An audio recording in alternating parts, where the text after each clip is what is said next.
নমস্কার বন্ধুরা, চন্দ্রাশিস কিচেনে আপনাদের সবাইকে স্বাগত। বন্ধুরা, এখন তো প্রায় শীতের শেষ, আর এই শীতের শেষে খুব অল্প তেল মশলা দিয়ে কি করে টেস্টি কচি এঁচোড়ের তরকারি তৈরি করা যায় তা চলুন দেখে নেওয়া যাক।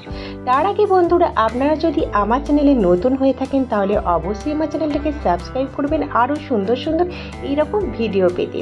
আর ভিডিওটা ভালো লাগলে অবশ্যই শেষে একটা লাইক দিয়ে দেবেন। কচি এঁচোড়ের তরকারির জন্য নিয়ে নিয়েছি আমি 750 গ্রাম মতন এঁচোড়, তাও খুব ছোট্ট ছোট্ট করে কেটে নিয়েছি, এবং নিয়ে নিয়েছি 500 গ্রাম মতন আলু।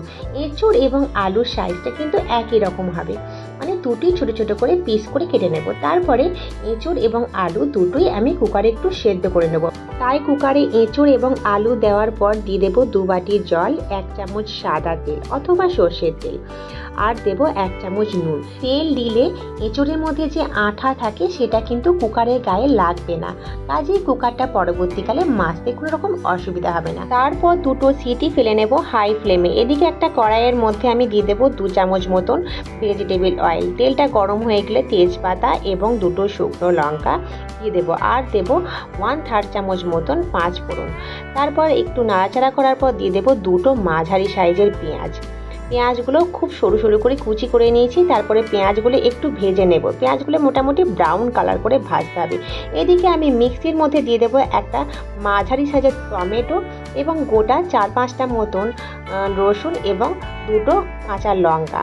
তারপরে দেখবো যে এই পেঁয়াজটা একটু ভাজা হয়ে গেছে, সেই সময় আমি যে মশলাটা পেস্ট করে নিয়েছিলাম সেটা এর মধ্যে দিয়ে দেবো। মশলাটা দিয়ে দেওয়ার পরও আমি বেশ কিছুক্ষণ নাড়াচাড়া করে নেব, 1 থেকে 1.5 মিনিট মতন। তারপরে আমি এর মধ্যে একে একে আরও মশলা অ্যাড করব। দিয়ে দেবো 1 চামচ মতন আদা বাটা, এবং দিয়ে দেবো 1/2 চামচ মতন ধনে গুঁড়ো এবং 1/2 চামচ মতন জিরে গুঁড়ো, আর দেবো 1/3 চামচ মতন হলুদ গুঁড়ো এবং 1/4 চামচ মতন কাশ্মীরি লঙ্কা গুঁড়ো। এদিকে আপনারা দেখতে পাচ্ছেন আমার যে আমি এঁচোড় এবং আলু সেদ্ধ করতে দিয়েছিলাম, এঁচোড় এবং আলু পুরোপুরি সেদ্ধ হয়ে গেছে। আমি জলটা একটা আলাদা পাত্রে ঢেলে রাখলাম এবং এঁচোড় আলুটা একটা অন্য বাটিতে ঢেলে রাখলাম। দেখুন, এঁচোড় এবং আলু কিন্তু দুটোই খুব সুন্দর সেদ্ধ হয়ে গেছে। আর আমি কিন্তু এই যে মশলাটা কষছিলাম, এই মশলাটাও খুব সুন্দরভাবে কষা হয়ে গেছে। মশলাটা কিন্তু কষার সময় খেয়াল রাখতে হবে গ্যাসটা কমিয়ে যেন কষতে হবে, যাতে গ্যাসটা বাড়িয়ে কষলে পারি কিন্তু মশলা পুড়ে যাওয়ার সম্ভাবনা থাকবে। তারপরে আমি এঁচোড় এবং এই আলুটা দিয়ে দেবো, এবং তারপরে 2-3 মিনিট নাড়াচাড়া করার পর আমি আরও দেবো 1/2 চামচ মতন নুন এবং 1/3 চামচ মতন চিনিটা দেবো ব্যালেন্স রাখার জন্য টেস্টের। এরপরে আমি একটু একটু করে জল দিয়ে দেবো।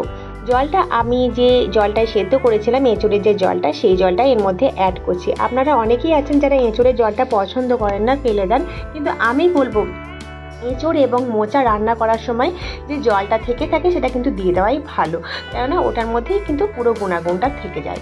তারপরে আমি এর মধ্যে দিয়ে দেবো 1/3 চামচ মতন শাহি গরম মশলা। ব্যাস, হয়ে গেল আমার এঁচোড় রান্না। এবারে একটু ঢাকা দিয়ে ফুটতে দেবো।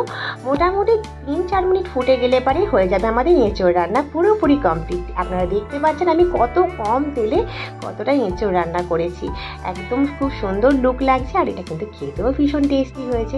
তবে বন্ধুরা, আপনারাও কিন্তু বাড়িতে চেষ্টা করে দেখবেন, আশা করি আপনাদেরও ভালো লাগবে এই রেসিপিটা।